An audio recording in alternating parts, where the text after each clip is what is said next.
widespread and systematic human rights violations on the basis of sexual orientation, gender identity, and homosexuality still persist in the Philippines. The arrests, harassment, and discrimination faced by the LGBTQ+ in the Philippines demonstrate the urgent need for the government and the people of the Philippines to act. As early as 2000, late Senator Miriam Santiago and former Akbayan Representative Loretta Rosales filed the Sexual Orientation, Gender Identity, and Expression or SOGI bill. The bill has been filed again and again in the Congress, but until now, it was not approved by the Congress. In 2012, DepEd implemented a child protection policy. Then in the following year, Congress passed the Anti-Bullying Law of 2013. Despite both ordinances prohibiting bullying, discrimination, and harassment against someone's gender identity and sexual orientation, only 15% of Filipinos are protected, according to the research conducted by Human Rights Watch. Moreover, based on the 2019 survey conducted by US-based Pew Research Center, 73% Filipinos said that homosexuality should be accepted. However, is it really that accepted here in the Philippines?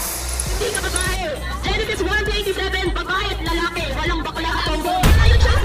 Choice mo laging bakla! Choice mo yan, hindi yan choice ng Diyos! Dinadami niyong may sakit na AIDS dito sa Pilipinas! Ngayon, kung lalaki sa lalaki o babae sa babae, mas masahol pa sa hayop ang tao. Kasi po, hindi ko alam kung anong pamantayan yan ang sinasabi ng tao. Kung ang tao ay nananakit, kung ang tao ay nanyuyurak ng karapatan ng ibang tao, gugustuhin ko na po maging hayop. Kahapon ng umaga, natagpuan ng Bacoor PNP sa gilid ng expressway ang isang maleta. Ang laman nito, katawan ng tao. President Duterte defends his move to grant absolute pardon to the U.S. Marine found guilty of killing Filipino transgender woman Jennifer Laude in 2014.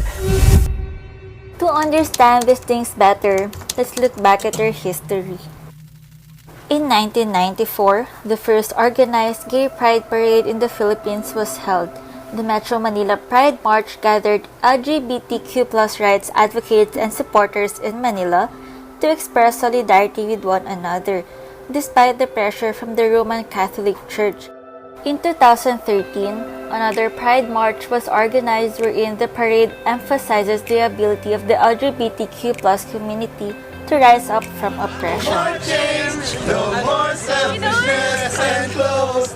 Despite their fight for acceptance, the LGBTQ+ community believes that a lot of work should be done to fight discrimination. But it should just be simple. It's all about love. So how can you help and support them?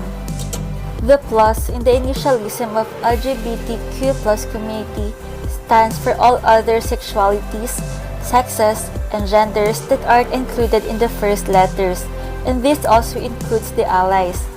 Allies are often referred to as the heterosexuals or straights who support the LGBTQ+ community and stand by their side in fighting for their rights and rightful place in society. So how can you be an ally in battling with LGBTQ+ discrimination? First is to be educated.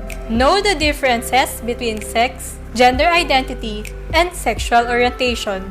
Second, acceptance and respect for the LGBTQ community. Ayon din naman sa pagtuturo ng simbahan, ang mga taong ito should be treated with compassion, should be treated with respect. The LGBTQ+ are not hurting you with their identity, so why should you hate them? Lastly, be the voice to advocate for the LGBTQ community. Be part of the dialogue and let us stand and fight with them.